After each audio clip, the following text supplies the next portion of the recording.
नमस्कार मित्रांनो, येड लागलं प्रेमाचं या मालिकेच्या 14 ऑगस्टच्या भागामध्ये आपल्याला पाहायला मिळणार आहे. मंजिरी विठुरायापुढे बसून म्हणत असते, विठुराया, रायाचा श्वास थांबतोय रे, वाचव त्याला. तेवढ्यात जय मागून येतो आणि म्हणतो, आता संपलाच तो. त्यानंतर निकी मंजिरीचा गळा दाबतच तिला म्हणत असते, राया कुठे आहे ते सांग आम्हाला.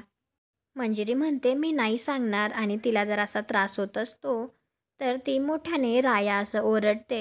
दुसरीकडे राया जिथे असतो तिथे तो लगेच असे त्याचे डोळे उघडतो. मंजिरीचा तो आवाज ऐकून तर रायाचं दुखणंच पळून जातो. राया तर डायरेक्ट उभाच राहतो आणि तो मोठ्याने म्हणत असतो, मरणाच्या दाराला कुलूप ठोकून माघारी आला ह्यो राया, तुमच्या छाताडावर नाचायला. हे बघून तर जयला आणि निकीला शॉकच बसतो आणि मंजिरीला मात्र खूप आनंद झालेला असतो. पण मित्रांनो, फक्त मंजिरीचा आवाज ऐकून रायाचं दुखणं असं कसं पळून गेलं? हा भाग कसा वाटला ते कॉमेंट करून नक्की सांगा. व्हिडिओला लाईक करा, आपल्या मराठी मालिका चॅनलला सबस्क्राईब करा. भेटू उद्याच्या भागात.